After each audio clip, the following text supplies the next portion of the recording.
Everyone, स्वागत है आपका मेरे एएमए एजुकेशन चैनल के ऊपर। आज की हमारी वीडियो के अंदर हम करेंगे uses of non parametric test and difference between non parametric and parametric test. Quantitative techniques for business decision unit 3 के मेरे नोट्स, हमारी जो पिछली वीडियो थी उसके अंदर हमने किया था नॉन पैरामेट्रिक का इंट्रोडक्शन, एडवांटेजेस एंड लिमिटेशन। अगर आपने वो वीडियो नहीं देखी है तो सबसे पहले उसको जाके चेक करें, लिंक डिस्क्रिप्शन में है।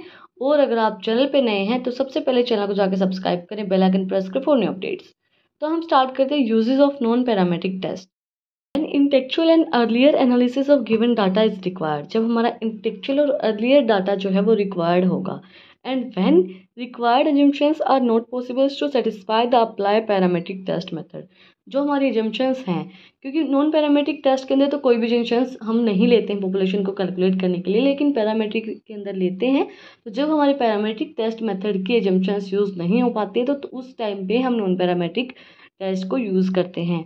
When data are connected with the samples taken from the different population. जो हमारा डाटा है वो कनेक्ट है सैंपल डिफरेंट पॉपुलेशन से, उसने डिफरेंट पॉपुलेशन जो है वो कंसीडर कर रखी है, कनेक्ट हो रखी है, तो उस टाइम पे हम इसको यूज़ करेंगे नॉन पैरामेट्रिक टेस्ट को। And when data are available on any ordinary or nominal scales only the non parametric test can be study the data. जब हमारा जो डाटा है वो ऑर्डिनरी या नॉमिनल स्केल के ऊपर अवेलेबल है हमारे पास, तो उस टाइम पे भी हम ओनली नॉन पैरामेट्रिक टेस्ट को ही यूज़ करेंगे, क्योंकि इसके अंदर कोई assumption यूज़ नहीं की जाती। Difference between parametric test and non parametric test. वैसे पैरामेट्रिक टेस्ट हमारे सिलेबस के अंदर नहीं दे रखा है, लेकिन फिर भी अगर हमने नॉन पैरामेट्रिक टेस्ट को स्टडी किया तो हम थोड़ा सा पैरामेट्रिक टेस्ट को भी स्टडी कर लेते हैं। दैट्स वाई तो हम डिफरेंस स्टडी करते हैं पैरामेट्रिक टेस्ट और नॉन पैरामेट्रिक टेस्ट के बीच में क्या डिफरेंस होता है। फर्स्ट है on the basis of difference, हमारा क्या है, assumptions of normal population. assumptions of normal population is taken in the parametric test. जो पैरामेट्रिक टेस्ट होता है उसके अंदर जब हम पॉपुलेशन को कैलकुलेट करते हैं तो उस टाइम पे assumptions यूज़ की जाती हैं, but in non parametric test कोई भी assumptions हम नहीं फॉलो करते हैं। No such assumptions is taken, that is why this are available called distribution free test. इसी वजह से डिस्ट्रीब्यूशन फ्री टेस्ट होता है, क्योंकि इसके अंदर कोई भी assumptions हम कंसिडर नहीं करते हैं। Parameter, the parametrics in the population, example mean, standard deviation or variance are taken as assumed in the such test.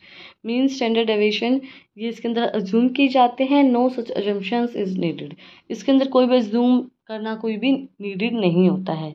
Reliable parametric tests are more efficient and reliable। जो पैरामेट्रिक टेस्ट होता है इसके अंदर assumptions use की जाती है तो ये ज़्यादा रिलायबल होता है और ज़्यादा एफिशिएंट होता है। And these are considered less reliable than the parametric test. Parametric test से कम रिलायबल होता है because the possibility to expect null hypothesis is more in this test. क्योंकि हमारी जो हाइपोथेसिस है वो गलत हो सकती है, फॉल्स हो सकती है, इस वजह से भी हमारी जो टेस्ट है वो रिलायबल नहीं होता है, ज़्यादा एफिशिएंट नहीं होता है। assumptions, normal assumptions is taken and draw conclusion, variable are tested। normal assumptions इसके अंदर ड्रॉ की जाती है, conclusion and variable are tested किए जाते हैं। इसके अंदर reserve assumptions is generally taken। अगर हम इसके अंदर assumptions taken लेते हैं तो reserve जो हमारी assumptions होते हैं वो इसके अंदर हम generally लेते हैं। तो आज की वीडियो के अंदर बस इतना ही। आज की वीडियो के अंदर हमने स्टडी किया है assumptions क्या होंगी नॉन पैरामेट्रिक टेस्ट की, एंड मतलब assumptions क्या हो सकते हैं इसके, रिजर्व्ड assumptions इसके अंदर यूज़ की जाती हैं, और इनके बीच में डिफरेंस क्या होता है, यूजेस क्या होते हैं नॉन पैरामेट्रिक टेस्ट के। अगर आपको आज की वीडियो पसंद आई तो आप लोगों को पता ही क्या करना है, कमेंट सेक्शन में मुझे बताना है कि आपको वीडियो कैसी लगी। कोई भी डाउट है तो वो भी आप लोग कमेंट सेक्शन में मुझसे पूछ सकते हैं। नेक्स्ट वीडियो के अंदर हम technique of analysis of variance cover करेंगे। फिर मिलते हैं एक नई वीडियो के साथ, एक नए टॉपिक के साथ। Like, share and subscribe my channel. Thank you for watching my video.